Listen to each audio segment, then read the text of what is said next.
soon to be joined by another former Yellow Jacket,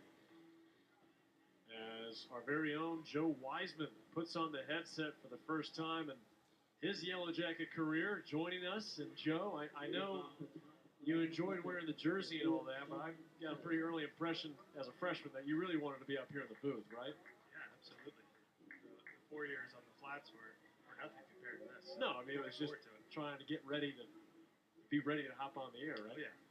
All right, well, as we get things set here, top of the fifth, tied at 4. Andy Archer doing a nice job. He's yet to allow a base runner in relief. The pitch, breaking ball outside 1-0. He has sat down the first 7 big green hitters he's faced. Sean Sullivan is 2-2. Double and a single. And the 1-0. Up and away. And Joe, you got a guest with you as well up here in the booth. I do. My wife, Morgan Wiseman, is here with me today. And former Yellow Jacket softball grade. 4 years, Georgia Tech softball. The 2-0.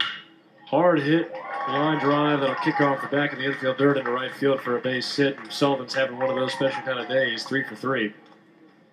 The 2-hole's been awfully kind today. We saw Chase Murray go 4 for 5 in that spot in game 1. He's 2 for 3 tonight in game 2, and Sean Sullivan 3 for 3 in that spot.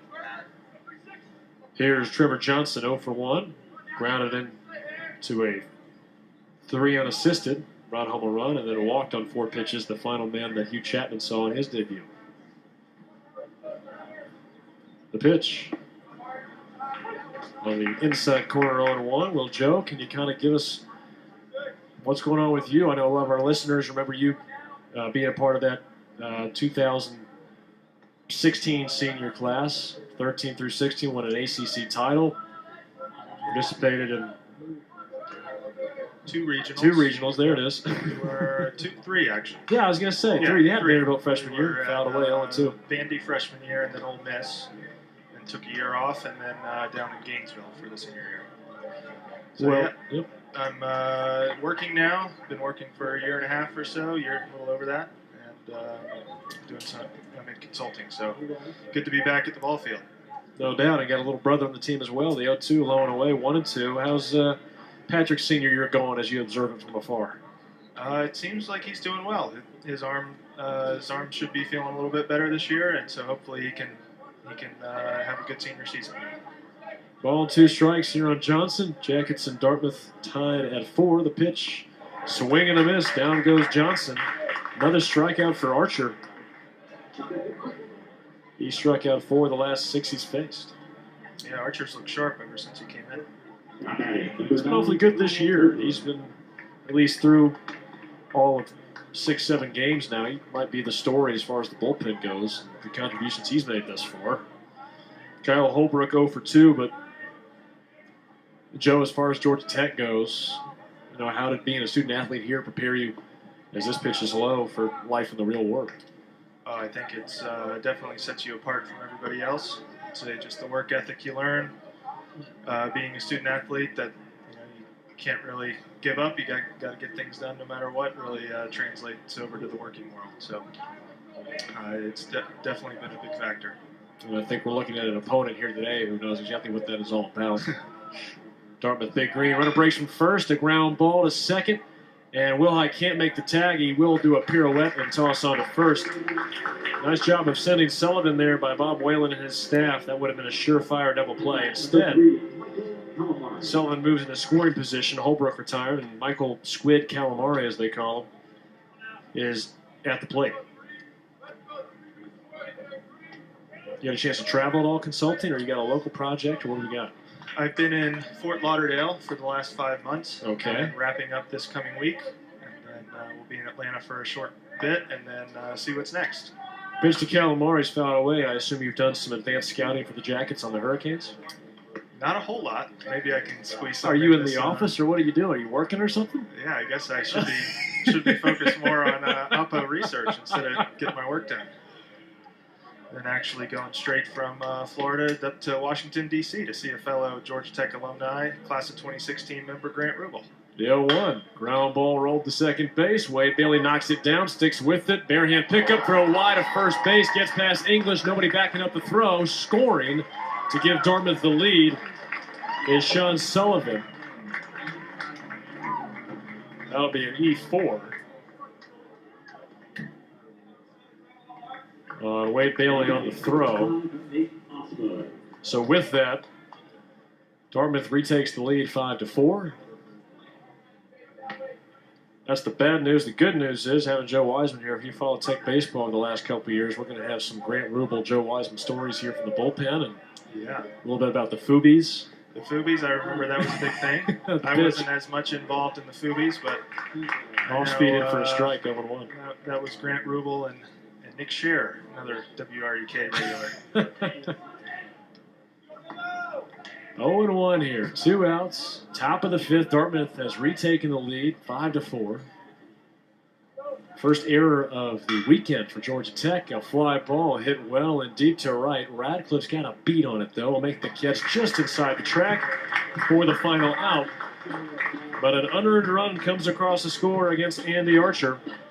1 hit, 1 error, and 1 man left on. We go to the bottom of the 5th. It is Dartmouth 5, Georgia Tech 4. You're listening to Tech Baseball on WRK Atlanta. Georgia Tech baseball is back in action this Tuesday afternoon at 4 p.m. against the Arkansas High Club Golden Lions.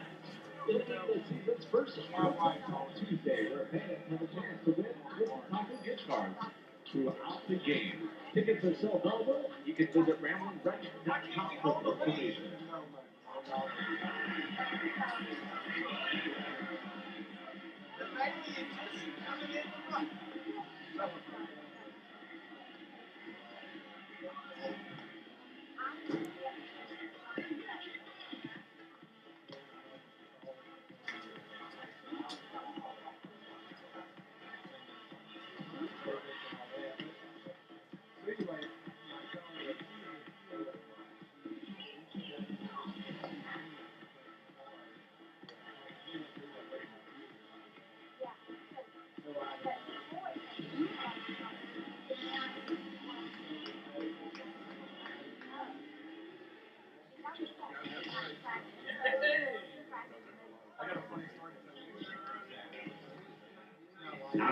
Number 9, Joey Burns. Middle of the 5th inning, Georgia Tech and Dartmouth. Big Green with a 5-4 lead. It's time to ask the question of how did we get here, presented by Synovus. Remember, the Bank of North Georgia is now Synovus, the bank of here. Synovus, member FDIC. So how did we get here? That's the question. Joey Bard is at the plate. The first pitch from Chatham, a heavy fastball low. 1-0 on the Yellow Jacket DH. Well, it all began at the top of the 1st. Pitch upstairs, 2-0 now on Bart, when Dartmouth was able to use a bloop into center and a well-placed ground ball over the head of Tristan English to put runners at 2nd and 3rd. An RBI ground from Trevor Johnson made it 1-0. 2-0 is fouled out of play. Then Dartmouth added to their lead in the 2nd. A leadoff walk, followed by a single, put runners at 1st and 2nd. Hayden Rappaport sent a ground rule double, which scored Osmo, but Crossing was stuck at 3rd. He came home to score on an RBI groundout. Sean Sullivan, a 2-out hit. Made it 4-0 Dartmouth, a 2-1 outside. Then the Jackets got their engines up and running in the 3rd, scoring 3 runs, a key 2-run double from Tristan English, a solo home run from Kyle McCann. Made it 4-3. As Bart will run the count full as he can't square up a fastball.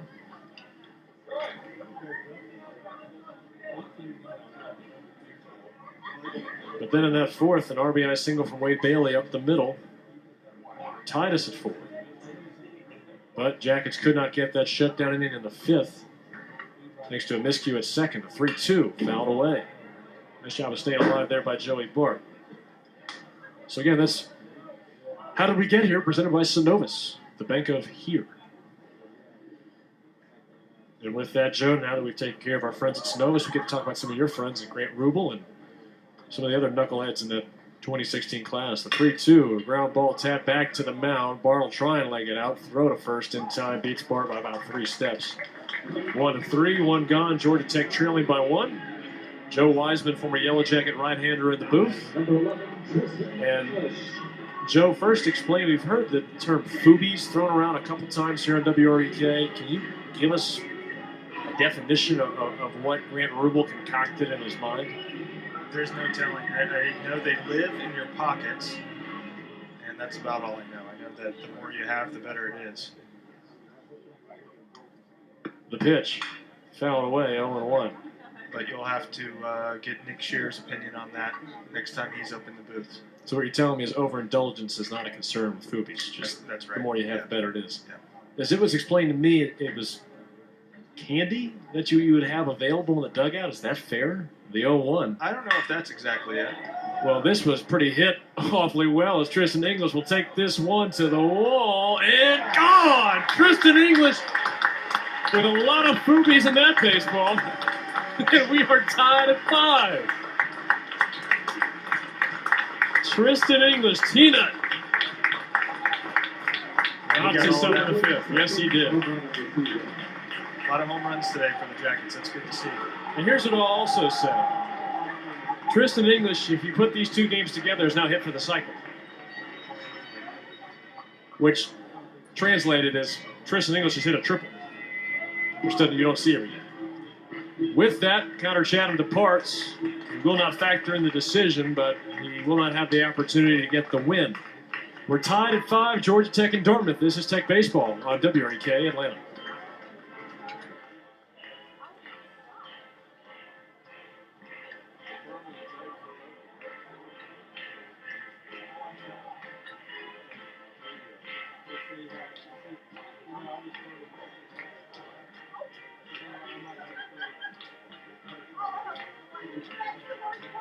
Pitching for Dartmouth, number 21, Mark Bachman.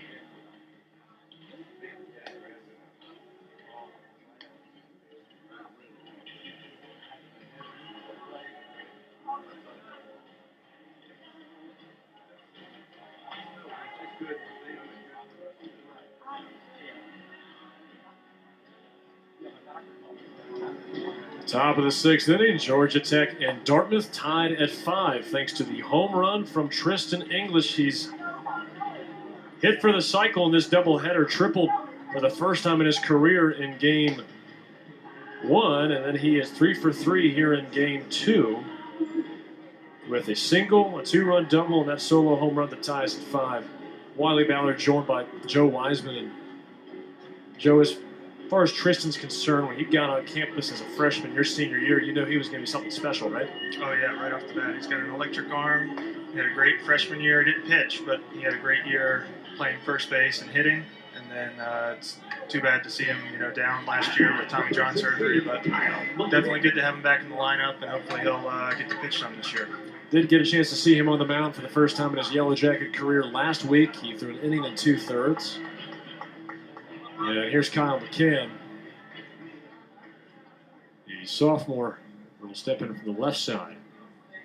As a lefty has checked in for Dartmouth on the mound, and the pitch just off the plate. 1-0 here on McCann. McCann homered his last time up. And now pitching for Dartmouth would be senior southpaw Mark Bachman, who led the team with 18 relief appearances a year ago. The 1-0 pitch. A fly ball hit well. Deep center towards the batter's eye, and it is gone! Back-to-back home runs. Kyle McCann's got a multi-homer game, and Georgia Tech has its first lead of this series finale against the Dartmouth Big Green. Dead center shot there by McCann. You don't see many get over the batter's eye there. That one was probably 2 feet away. Hit right off the top. That was a blast. So back-to-back homers. Tech on top 6-5. I can recall a handful that have cleared the batter's eye. What about you, Joe? I the one that comes to mind is the DJ Stewart home run. Opposing home run. He played for Florida State, but hit it off Mr. Matthew Gorst, who got a big league appearance in the Red Sox spring training game yesterday. So that he did. Shout out to Gorst there. And Connor Justice also got a look in big league spring training. A couple of bats for the Angels. The pitch is high, ball one. Colin Hall at the plate, 0 for 2. Now I'm willing to guess that, especially during that 2016 season when Gorst was having such a special year, in ERA below 50 cents, the pitch. A fly ball, lifted well down the left field line, and foul. 1-1. That, when he had a 20-inning scoreless streak going, you guys are right there to remind him about that home run he gave up to DJ Stewart over the batter's zone. Every once in a while, but that was a special season by Gorst there. He was fun to watch. Felt pretty confident when he entered the game with a lead. 49 innings, or rather a 0.49 ERA for Gorst. That's the Yellow Jackets stopper at the back end of the bullpen. Colin Hall, 1-1 count. Georgia Tech leading 6-5 as they have now pounded out a total of 37 hits in this series. The 1-1 fouled away, 1-2. And congratulations to Gorst on his recent engagement. He got engaged to his longtime girlfriend, Grace. So not sure when the wedding will be, but that's exciting. Absolutely. Grant Rubel timing out with Lindsey Hodges, or I guess now Lindsey Rubel. Mm-hmm. The 1-2. Swing and a miss. Yeah, glad we were able to work Rubel into the conversation. He told me if I don't give him a shout out to cancel my plane ticket up there next week. So no kidding. I can go back and have a place to stay when I'm up there next weekend. Well, I guess he knew he had some pretty good leverage if you were going to be out in the cold. Yeah. So Hall down on strikes. A couple home runs here in this 5th inning for Georgia Tech. Austin Wilhite at the plate, 0 for 2.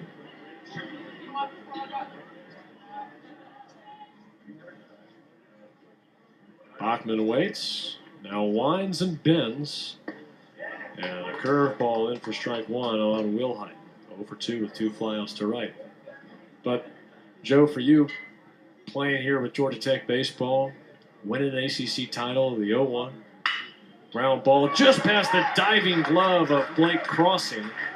And trying for 2 now is Austin Wilhite. Throw going to second is late. Jackets have done a brilliant job of attempting to take the extra base. It has not worked every time, but it's worked most of the time. And because of that, the Jackets continue to apply offensive pressure. Yeah, great offensive aggression there by Wilhite.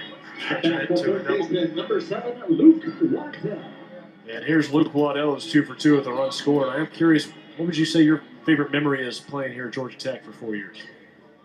I would say that ACC championship was special.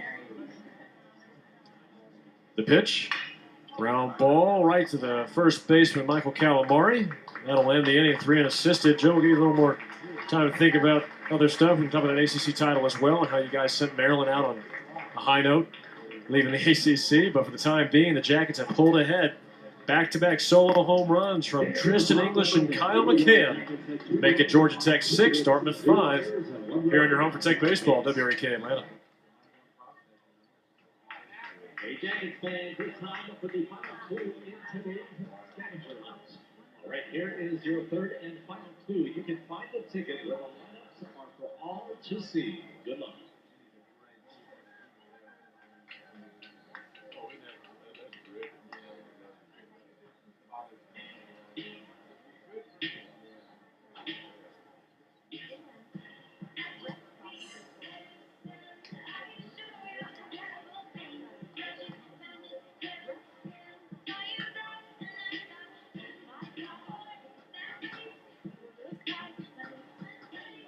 Now pitching for your Yellow Jackets, number 8, Jonathan Hughes.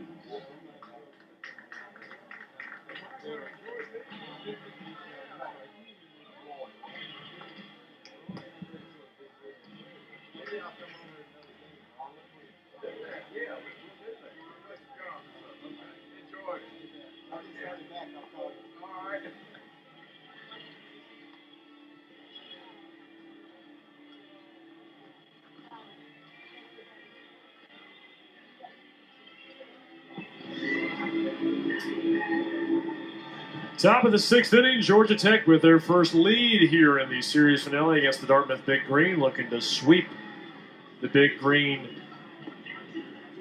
with a win here in Game 3. And on the bump now for Georgia Tech is Jonathan Hughes, and the key for him is going to be throwing strikes as he relieves Andy Archer, who came in with a 4-0 deficit on his hands and leaves in line for a win. 3 1/3, allowed just 1 hit, 1 unearned run, no walks, 4 strikeouts. He does it in 39 pitches, 27 for strikes. He's looking like he could be a weapon for Georgia Tech down the rest of the season here as a sophomore. Yeah, Archer looked great today, and that's so important. Being the first guy out of the bullpen when the starter doesn't make it past 5, being that guy coming in and just putting a plug in and getting it to later in the game for the bullpen for the Jackets. Great job by Archer today. So Georgia Tech 6, Dartmouth 5. It'll be the bottom third of the order against Hughes, who got the start last Saturday against Bradley. Did not go well. Tossed only 2 innings. The pitch. Low ball 1. Hughes still trying to find that control that made him so effective in the first half of his freshman season before he went down with injury. Pitch. And for a called strike. Oh, was that a changeup there? Looked like it. Yeah, if Hughes can find the strike zone, he'd be a great weapon for Georgia Tech to have. 1-1. Breaking ball up and away. 2-1. But in that start, Hughes, 2 innings, only gave up 2 hits and a run, but walked 4 in those 2 innings and struck out 2. The right-hander fires. Low and away, 3-1. And that's really tough out there because he knows what he needs to do. It's not like he doesn't understand what's happening. It's kind of the whole idea. Throw a strike, we need to throw a strike, and that's easier said than done. The 3-1. This is a ground ball smashed to the second baseman, Bailey, and he'll throw on a first for the first out here in the 6th. And if Jonathan can come through here, Joe, I mean, that's a big spot. You have a chance for a shutdown inning. You need a big frame, and if he has some success here, then you sit there and say, okay, maybe he's a piece that you can bring in a tight game that can come through for you. Absolutely, and especially after the Jackets take the lead in the bottom of the 5th, having a shutdown inning here in the top of the 6th. Keep the momentum going with the offense, and don't let Dartmouth put any runs on the board to get back in the game here. Thumbs a curveball in for strike 1. The 0-1. Fouled off the end of the bat, 0-2. But, Joe, that ACC title back in 2014, it was quite the run there in Greensboro, playing in the elimination game against Wake Forest. Can you kind of give us a play-by-play of the whole week? How well do you remember? Yeah, the opening game against Wake Forest. 0-2 line driveway. Bailey leaps and makes the catch. 2-0. Great catch by Wade there. The elimination game against Wake Forest, or the play-in game, I remember that being close. And then we beat Miami, first game in pool play. Lost at Duke. We came out pretty flat against Duke. And then it came down to the Clemson game to decide who won the pool. We went Dusty Isaacs and Sam Clay, split the game, shut them down, and then ended up taking it home. The pitch in for a strike on the knees, but the game that I remember so fondly was Duke and Miami, right? Watching that in the hotel, you needed Duke to lose. Needed Duke to lose. 0-1 pitch, ground ball foul. Needed Duke to lose, and we were watching the game in the hotel room, and Coach Hall said if Duke wins, the bus leaves 10 minutes after the game's over. And I hadn't packed. None of us had packed because we were anticipating Duke losing. 0-2 pitch, swing and a miss. Anticipating Duke losing, bags weren't packed. We'll pick up the rest of that story in the bottom of the 6th as Jonathan Hughes tosses a 1-2-3 frame for the Yellow Jackets. It's Tech 6, Dartmouth 5. This is Tech Baseball on WRAK Atlanta. And today's lucky scorecard winning numbers are 54 and 71. Congratulations. Please go to the marketing table to claim your prize.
Bottom of the 6th inning, Georgia Tech with a 6-5 lead. Back-to-back home runs from Tristan English and Kyle McCann. It'll be Barron Radcliffe, Wade Bailey, and Chase Murray. Talking with Joe Wiseman here, Wiley Ballard. Happy to have you with us here on what has turned into a splendid early Saturday evening. As the left-hander Bachman fires a fastball that clips the outside corner, 0-1. But, Joe, you're talking about watching that Duke-Miami game, needing the Blue Devils to win to get into the ACC championship. As the 0-1 and swung on and missed. It was quite a dramatic finish there in that Duke-Miami game. What do you remember? Yeah, we needed a Miami win, Duke loss, and Duke was down late and then ended up hitting a home run to tie it up, send the game into extras. Swing and a miss as Radcliffe whiffs on a pitch in the dirt. They'll throw down a first in time. There's a strikeout for Bach. And so it was back and forth in extra innings. When Chris Perez hit that home run to send it into extras, everybody was throwing their clothes in the suitcase thinking we might have to hit the road in 10 minutes and none of us had packed. And so and then that was a pretty stressful game to watch. We were all in the hotel. And then Miami ended up pulling it out so we would go to the title game the next day. And that was a pretty exciting few minutes out there in the hallway. The pitch is upstairs 1-0. If I remember the details, Perez, I don't think he hit a home run. I do know he was sitting below 200 because they threw his stats up on the video board. I was at the game. The 1-0. Back with a breaking ball in for strike one on Wade Bailey. Jackets up 6-5. But I was at the game and I saw Chris Perez hop up there and they're pinch hitting and I'm like, Jackets ought to be okay. The 1-1. Swing and a miss. That wasn't the first time I was wrong. It was far from the last, but they were. Chris Perez did some damage there. Yes, he did. And it was off Brian Garcia, who was a freshman closer. I don't think had blown a save that year. True. The 1-2, up and away 2-2, and then of course you find a way, or Miami finds a way to get Tech into the title game, avoid going 0-3 on their behalf as the number 1 seed, by the way, the regular season champ that year. The 2-2, fouled off the mask. So then you got that day off on Saturday. You watch the game. You're in the championship. Next day, you guys are competing for an ACC title, and Devin Stanton gets the ball. And stuff-wise, he may not have been at the top of anyone's draft boards, but how did you guys feel with him going to the hill that day? Great. Just the momentum from, beating Clemson. We burned Dusty and Sam. Swing and a miss. Down goes Wade on a high fastball. But Devin had been solid for us all year, and we were all, I think we could all taste it, and losing wasn't an option. So there were some great outings. I think Ben Parr had a solid outing in relief, and Jonathan Roberts came in. If I remember correctly, maybe Dusty or Sam ended up closing the game. That might be wrong.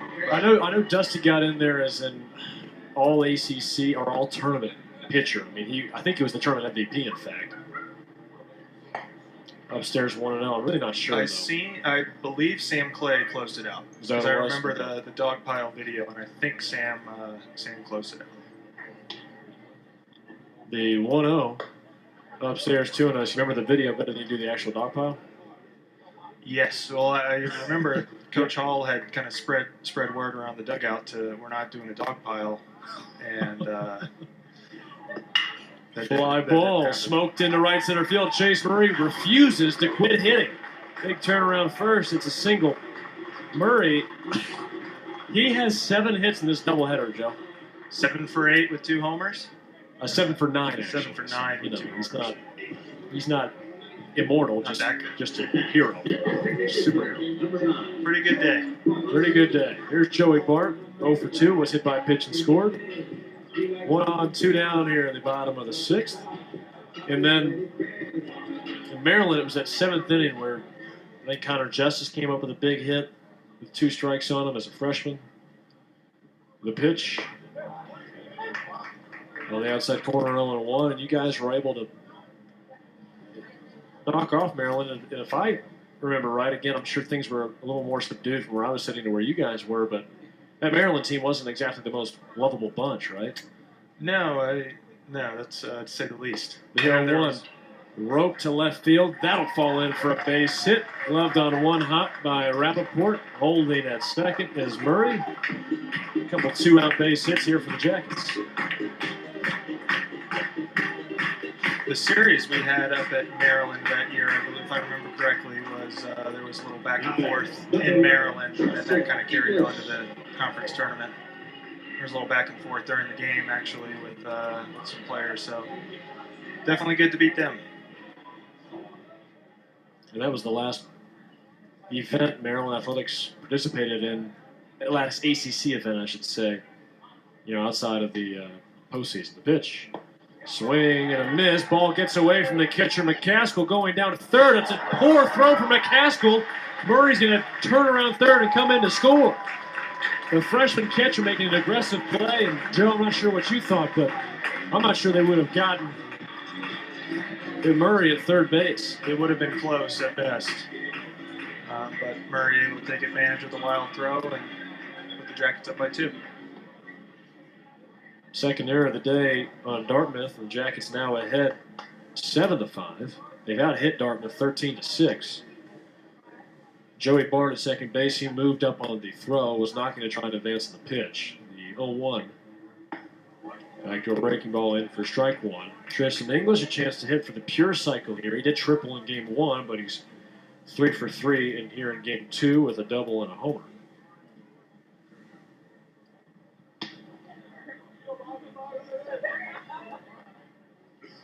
The 0-2.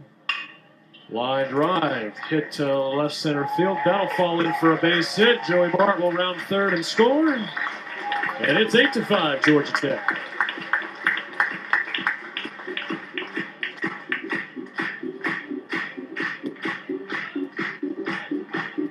That'll now make Murray's run earned. Joey's, meanwhile, I think it's dependent on what Kyle McCann does here.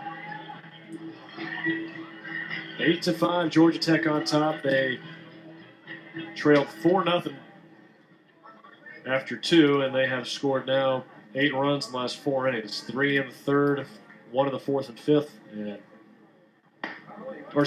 in the fifth, and 2 here in the sixth. First pitch in for a strike on Kyle McCann.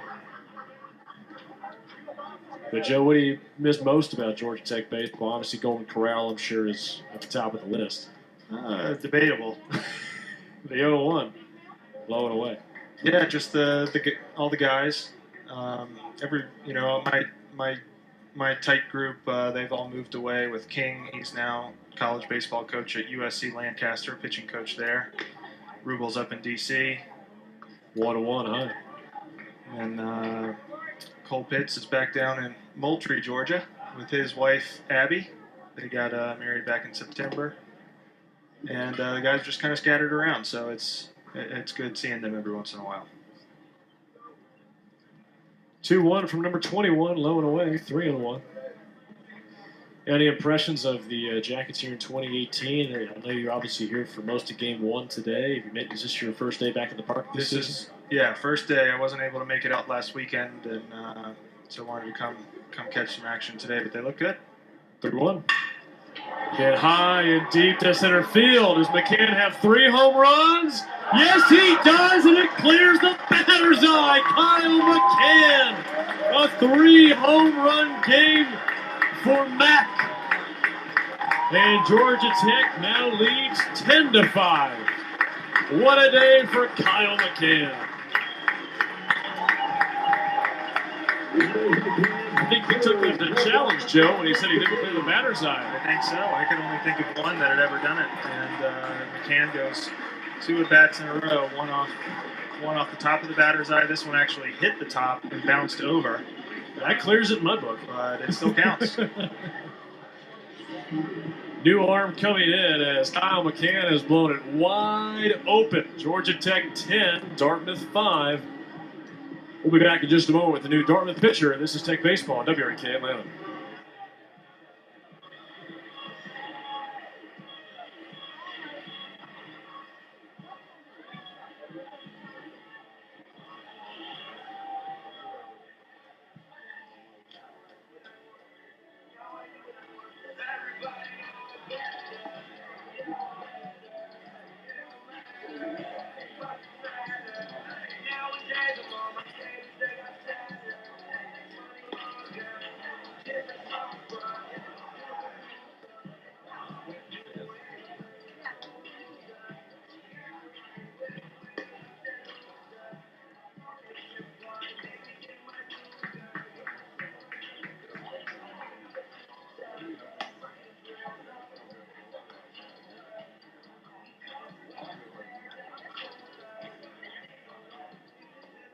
Now pitching for the big three.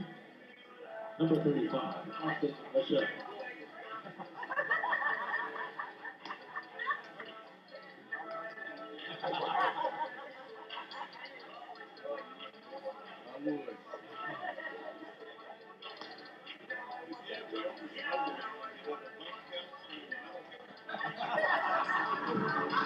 Bottom of the sixth inning, Georgia Tech leading Dartmouth by a score of 10-5. As the Jackets have pushed across 4 runs here in this sixth inning. All 10 have come in the last 4 frames. And a new arm on the hill for the Dartmouth Big Green. That would be none other than Austin Michelle. That last home run, McCann has a home run in his last 3 consecutive at-bats. We need the stat gurus to look up when the last Yellow Jacket did that, and if it's ever happened. I don't think you need to look it up. I got it right here in the noggin here, Joe. The pitch. In for a called strike 0-1. Last time a Jacket hit 3 home runs in one game was last February down in Statesboro at Georgia Southern. Kel Johnson had 3 big ones. Okay. The 0-1. Fly ball into center field. And that is caught by Matt Feinstein to end the inning. Feinstein to end the inning. They only act like I got some big chest right there because that was our trivia question last week. So looked it up recently. I should have tuned into WREK. Exactly. But a new answer now. Kyle McCann hits 3 home runs, including a 2-run shot here in the 6th inning. And Georgia Tech scores 4 runs on 4 hits, 1 error, and nobody left. We go to the 7th. It's Georgia Tech 10, Dartmouth 5 on WREK in Atlanta.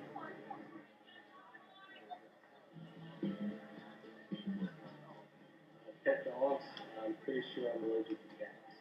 I got 2 dogs at home, so I'm off getting dogs. Video games. Been on Fortnite lately. Definitely video games. The only child memory is playing Cruise World. iPhone, forever iPhone. People use Android.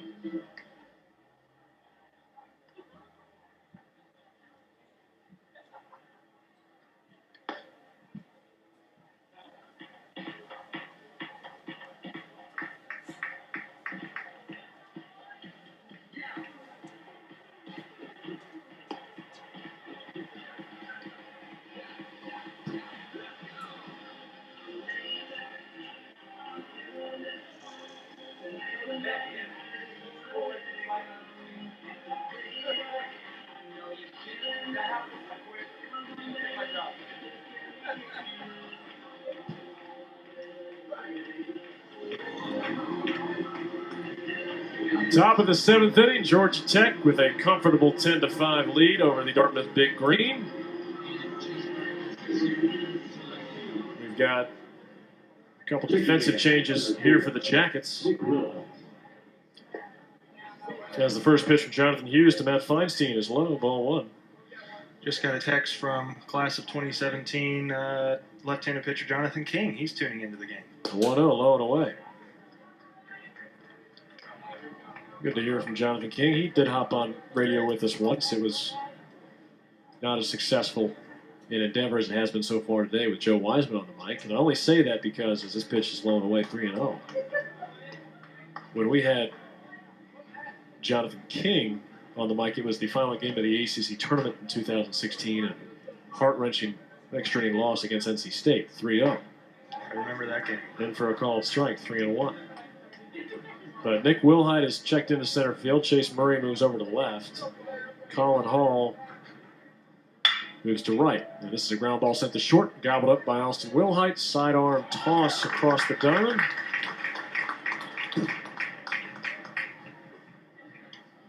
Yeah, there's one gone here in the 7th. So far, a pretty good appearance for Jonathan Hughes. He sat down the first 4 men he's faced.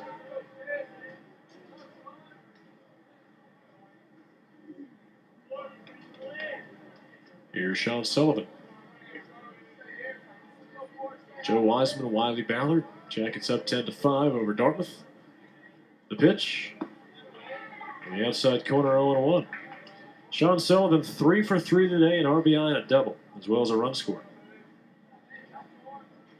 The offering. Curveball in for strike 2.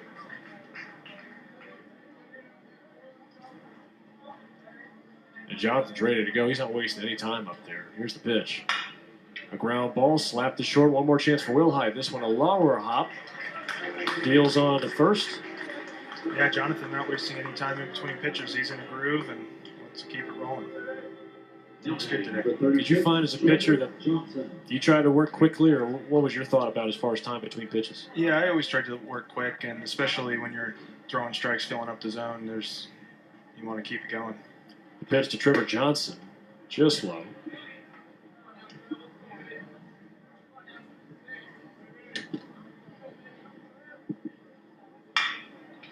And a one hopper handled by Wilhite. Throw down 6-3. Well, 3 6-3 groundouts, and that's the end of the top of the 7th. Georgia Tech trailing Dartmouth, or rather, Dartmouth trailing Georgia Tech 10-5. This is Tech Baseball on WRDK Atlanta. And it is now 6:33, and time to announce the winner of the Guess the Stretch contest. Our winner is Dennis Brandon. With the closest guess, please report to the marketing table to claim your prize.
Leading off for the Jackets, number 14, Austin Wilhite. They lead over the Dartmouth Big Green. Wiley Ballard joined by Joe Wiseman. It's time to answer our trivia question. We asked, who is the ACC's active leader in hits? And a couple correct answers chiming in. As the first pitch to Austin Wilhite is sent right to short, but past the shortstop Osmo, and there's a base hit for Austin Wilhite. Well, he fielded 3 ground balls out there. It's fitting he sends one that way. So leadoff single for Austin Wilhite. The answer, none other than Wade Bailey, who, with a hit already in this game and a hit in the first game of this doubleheader, he now has an even 220 in his career. Curveball low, 1-0, and congratulations go out to Lois Hertz with the correct answer, as well as Brad at Beach Hill 728. Long-time WREK listener, both of them. 1-0 to Waddell. At the knees, strike one. Waddell 2 for 3 today, the run scored. But Joe, that's a nice segue for us to talk about the last Yellow Jacket who surpassed 300 hits 2 years ago. Matt Gonzalez? Matt Gonzalez got his 300th hit in the regional against Connecticut. Diving back in is Austin Will out of the pickoff throw. And what Matt accomplished in the last 29 games was unheard of. 1-1, curveball misses low and inside, 2-1. He had 50 hits in his last 29 games. It's unbelievable. He had a great career. He played all over the field, third base, left, played middle infield. 2-1. Ground ball hit sharply to the first baseman Calamari. Throwing to Osmo. Relay back to first is in time. That's going to go in the books as a 3-6-3 double play. Number 31, Nick Wilhite. Pretty nice turn there by Michael Calamari, being about as limber as a squid out there. That's really tough for a first baseman. It helps, of course, if it's hit right at you and hard like it was, but to get that throw down and then find the bag, pretty nice job. The pitch, Nick Wilhite swings and misses. He came in as a defensive replacement batting in this 9-hole. Nick, the latest Yellow Jacket to be on the SportsCenter top 10. He had the number 3 play on Wednesday morning thanks to his catch in Statesboro. The ground ball, worm burner right to the first baseman, Cal Lamar. He'll step on the bag. What were you saying? Nick Wilhite's in the club. In the club. SportsCenter commercial where they have that secret closet. Oh, like you're absolutely right. Top 10 club. Absolutely right. He's in the club. Back in those days, they'd say this is SportsCenter. Right now, we're saying this is Tech Baseball. On WREK Atlanta, Jackets ahead, 10-5. We go to the 8th. 0 runners left on base. Don't forget to join us back here on Tuesday as the Jackets host Arkansas Pine Bluff Golden Lions. First pitch at 4 p.m. You can visit RamblingGraphic.com for more information.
Now batting, number 9, Kyle Holbrook.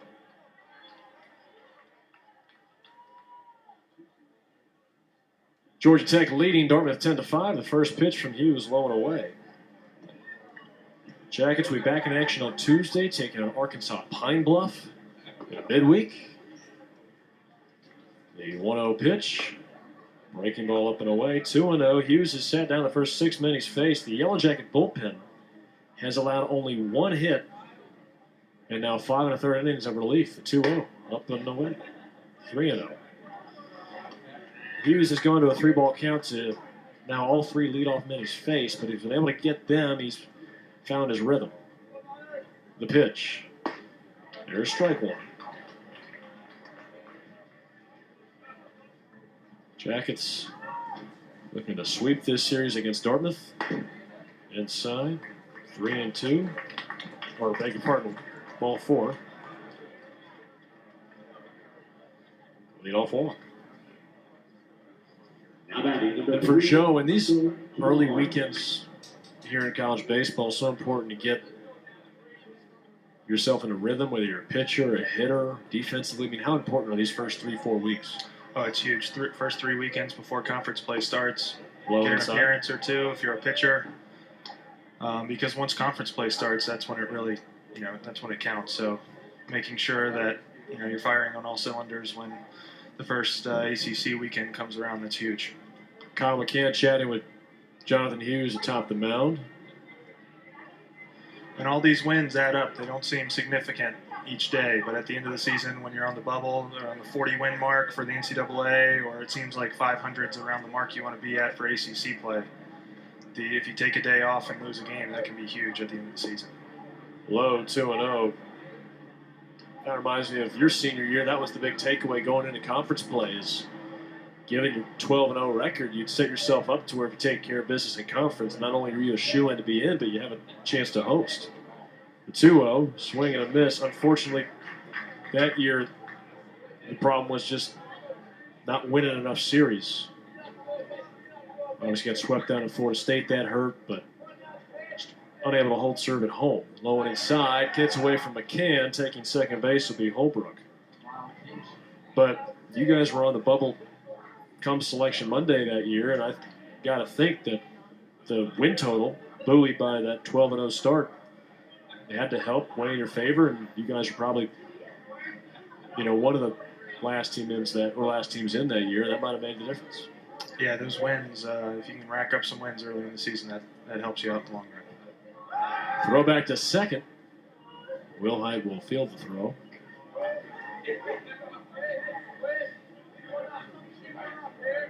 I got to ask you here, Joe, how much do you miss this backdrop right now? Oh, it's awesome. There's some new additions this year, though, in there's a new NCR building. Accenture added a logo to their building. Looks a little different. Foul away, 3-2. Which my senior year, or it was either last year when I was at some games, there were cranes everywhere. Oh, I think we counted 6 or 7. Oh, they're all over the place. So we still got 3 out there in right center. I mean, this place never stops. yeah, I see 6 right now. Oh, I'm shortchanging it. 3-2, swing and a miss. And right there, that's the type of fastball I see from Jonathan Hughes, because that was honestly, I don't think you could hit it. Yeah, great location there by John Boy. Able to get the out. My best against your best. Here's Nate Osmo, 0 for 2, a walk and a run scored.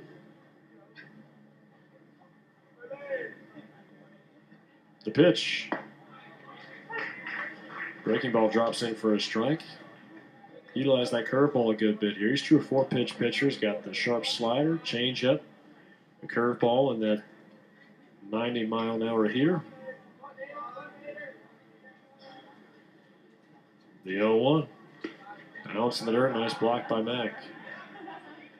Joe, we've also got Robert Winborn, who's dropped down to the sidearm in his time here now as a junior.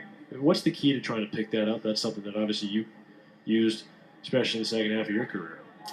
Yeah, I was fortunate. 1-1, beautiful front door breaker.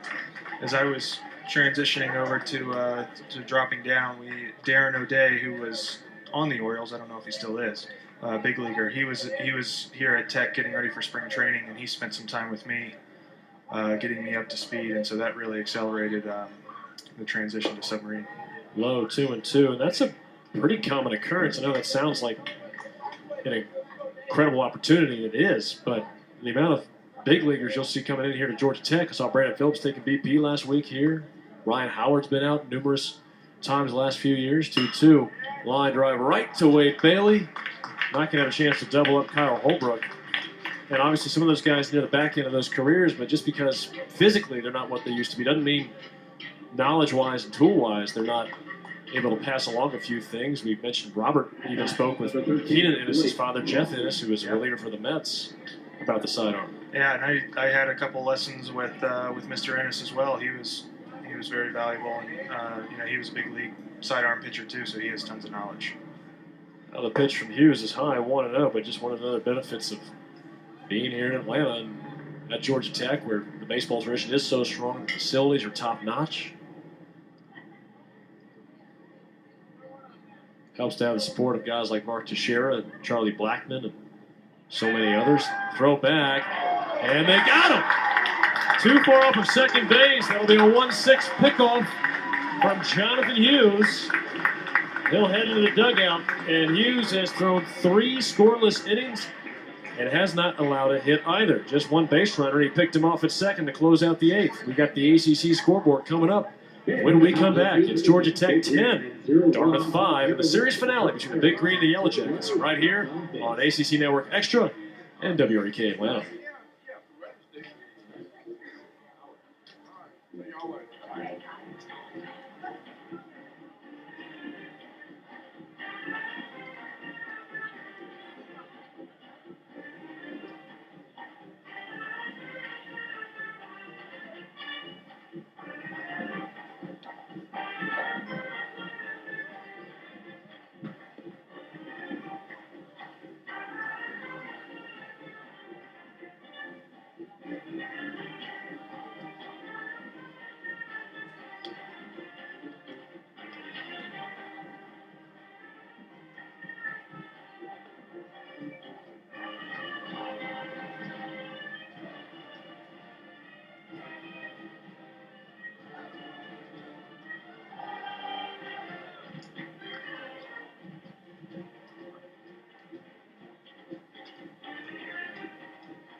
Middle of the 8th inning, Georgia Tech with a 10-5 lead over the Dartmouth Big Green. As we take a look at our ACC scoreboard, several finals in the books. Number 17, Virginia defeats Eastern Kentucky 12-3 to even that series, as Eastern Kentucky surprised Virginia with a win last night, including 3 runs in the 9th inning to take a 7-6 lead. Number 3, Wade Bailey. Pitt defeats USC Upstate 3-1. Number 20, Indiana shuts out Boston College 4-0 in Port Charlotte, a neutral site. Pitch to Wade Bailey is off the cap of the bat and foul. 0-1 on Wade. Duke defeats Bucknell 6-4 to clinch the series. Clemson blows out Dallas Baptist for the second day in a row, 9-1. They clinch the series. New Orleans falls to Virginia Tech 4-2. The Hokies 1-5. The 0-1. Off speed in for strike 2. Number 14, Louisville pounds Youngstown State 8-1. Number 5, Florida State edges Troy 6-5 in Tallahassee. The pitch. Outside, the real question for Florida State is how will they do tomorrow? They lost their Friday night starter Tyler Holton for the year, preseason All-American. So they moved up Cole Sands to Friday, and then their Sunday guy to today. The 1-2. Fly ball. Hit hard and deep to left, but not deep enough, as Hayden Rappaport will make the catch almost onto the track. Notre Dame defeats Purdue 4-2. Irish have won 2 of 3 now at the Alamo Irish Classic in San Antonio. NC State routs Furman 9-2. Wake Forest trying to even the series against Santa Clara. They lead 5-4 in the 9th. Clemson and Dallas Baptist in the series finale. Here's the pitch. Swing and a miss ties Chase Murray in knots. Haven't seen that a lot this year. This year. I was going to say today, but he's been great the whole year. Clemson leads Dallas Baptist 2-1, bottom of the 7th, trying to sweep a top 10 team by some polls. The 0-1. Low. Pittsburgh and Seton Hall are scoreless, top of the 5th. Some really interesting games later on tonight. The 0-1 is low. Or 2-1, beg your pardon. The Pirates and North Carolina Tar Heels meeting. It's the top of the 3rd. It's the pitch. It's low, 3-1. North Carolina has a 1-0 lead over East Carolina. And then Miami and Florida begin about 10 minutes from now. Miami got off to a great start, the 3-1. Hard hit, one hopper, kicks off the glove of the first baseman, Michael Calamari. Chase Murray rounding first. He'll try for second, and he'll get there. That is another base hit for Chase Murray. He has been, I'm running out of things to say about the guy. He's feels like Ted Williams out there. He can't be put out. 8 hits on the day. 8 hits on the day, and that doesn't include the 2 he had yesterday. So 10 hits in the series. Now, Wiley, you got my trivia question earlier in the game. When was the last time a Yellow Jacket, if ever, had 8 hits in a single day? In a single day. And I don't know the answer. Well, I'm pretty confident it's probably got to be a doubleheader. The pitch. Swung and missed. That'll be some research at the end of the 8th inning. The game that comes to mind is Zane Evans' 6-for-6 day at Clemson. That's exactly. And Zane, of course, in the dugout today. With 2 home runs. But I think that was a single game. It absolutely was. It was 6-for-6. Jackets put up some runs against Clemson, snapped a nasty losing streak that day at Doug Kingsmore Stadium. The 0-1, cranked into left field for a base hit. Rounding third is Murray. Throw will be cut off. It's an RBI single for Joey Bart. He's got a couple hits now, and Chase Murray scores another run. He's scored 7 runs in this doubleheader.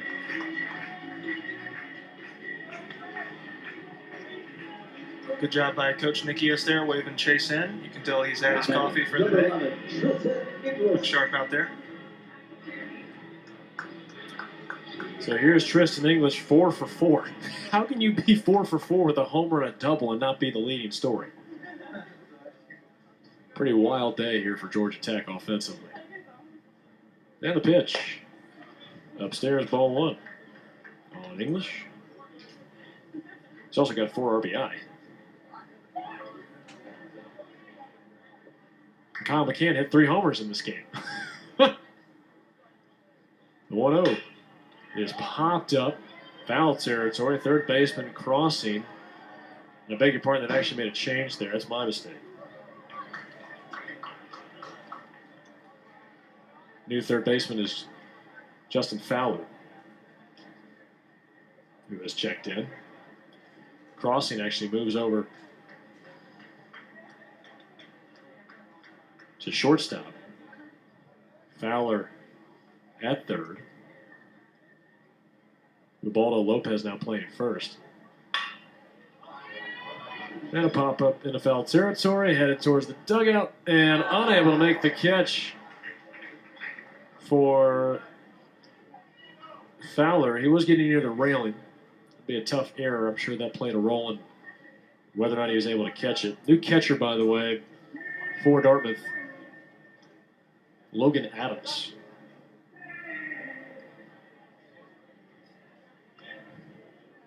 Outfield stays the same.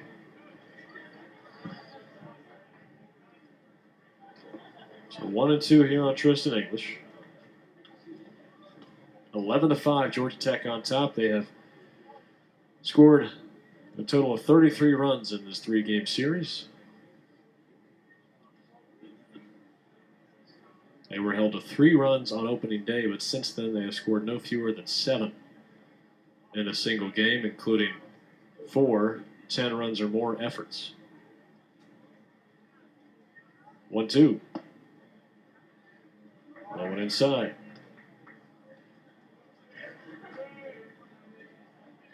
But 6 hits for Zane Evans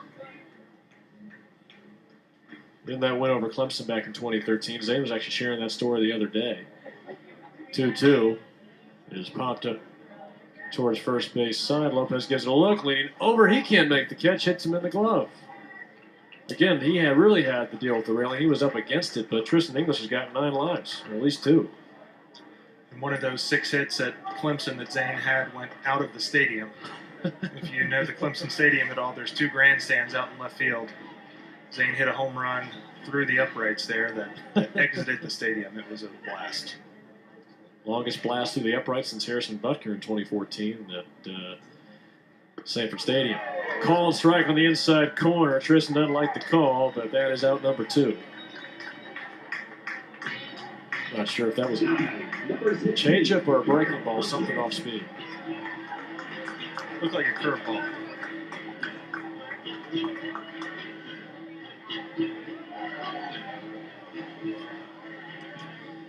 Let's see if McCann can keep his streak going here.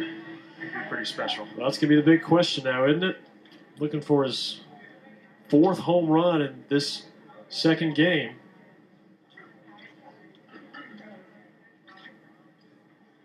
We saw Scooter Gennett do it for the Reds at the Major League level last year. Just can't get a chance at it. The pitch misses 1-0.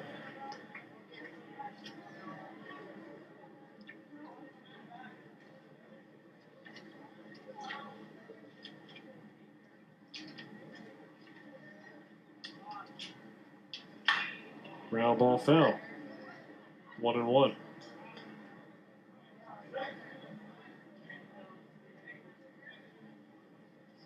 Yellow Jackets have never had a hitter who's hit 4 home runs in a game in school history. This is the 12th time a hitter has hit 3 in a single game. But never in school history have the Jackets had a 4-homer game. The 1-0, or 1-1 I should say. Inside 2-1.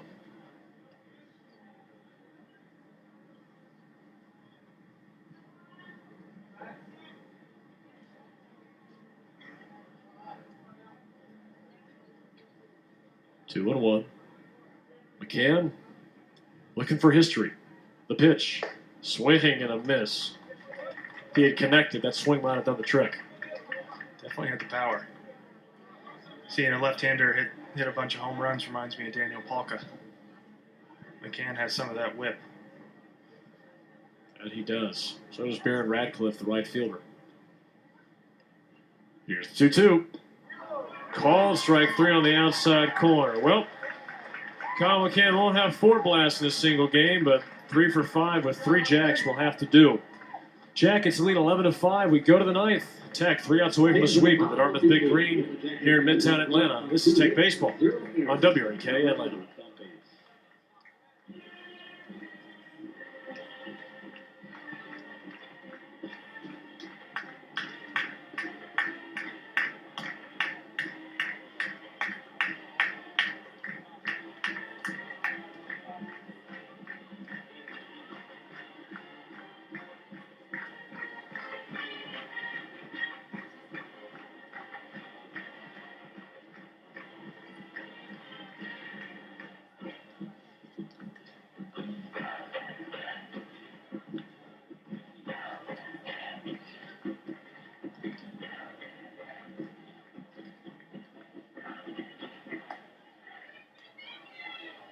Pitching for your Yellow Jackets, number 23, Oscar Serratos.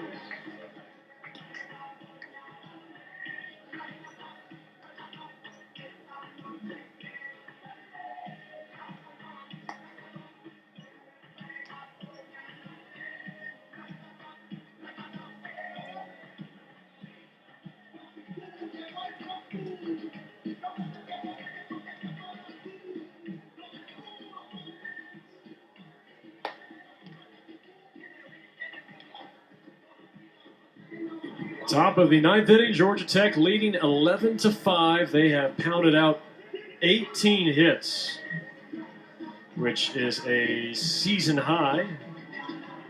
They have hit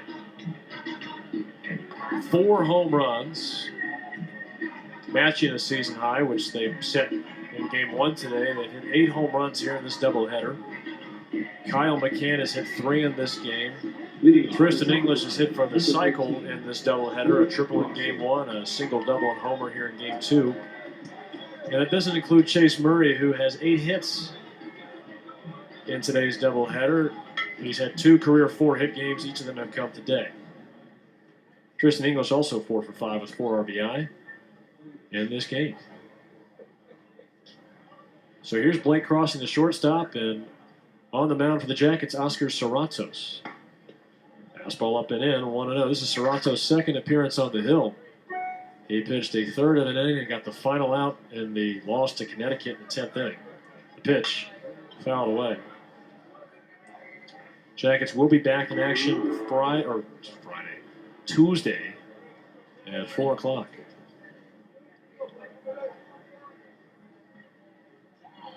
The 1-1, low and away. Taking on Arkansas Pine Bluff. Will be on the air at 3:40. The 2-1. One hopper right at the shortstop. Wilhite gloves it beautifully. Long throw is in time, beating crossing by a step. Dartmouth led this game 4-0. The Jackets have scored 11 of the last 12 runs, including 7 unanswered. It's a nice play by Wilhite there. You could tell the hop would have been in between hops, so it took a drop step there, played the long hop, and was able to get him in time. Up and in to Hayden Rappaport. Left fielder for Big Green. 1-0.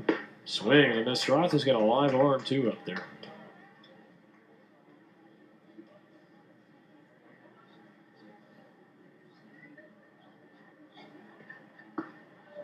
Up knees, 1-2.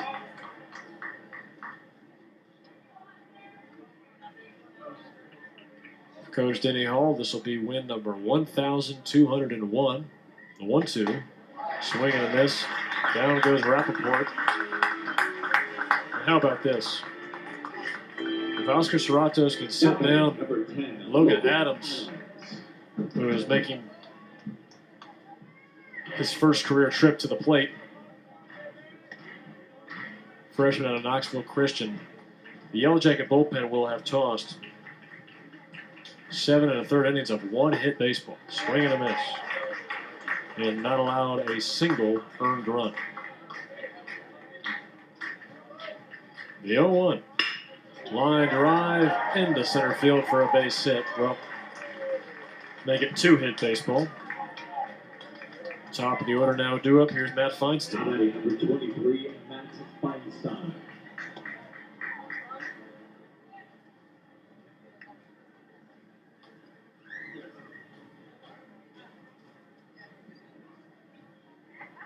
And Joe, obviously this is a weekend in which you're not going to sit back and say Dartmouth was the best team you played.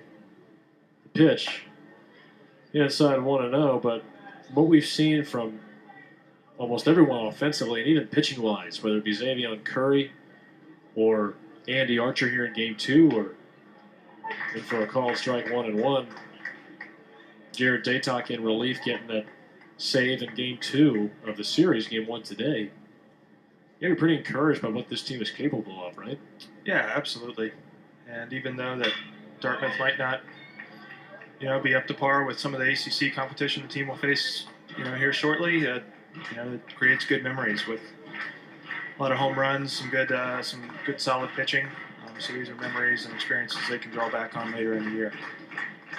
And keep in mind, Dartmouth has finished either in first or a tie for first in their division as the 1-2 is a ground ball rolled foul. In their division, every year since 2007, with the exception of last year.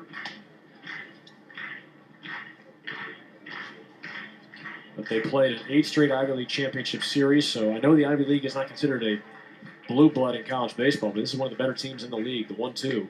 Fouls to the dirt, kicks off the glove of McCann.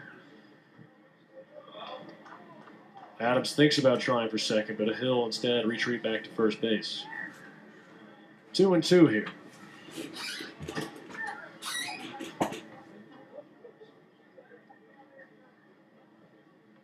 The pitch. Low and away. 3-2. And for Tech, this will be first sweep of the season here in the second weekend.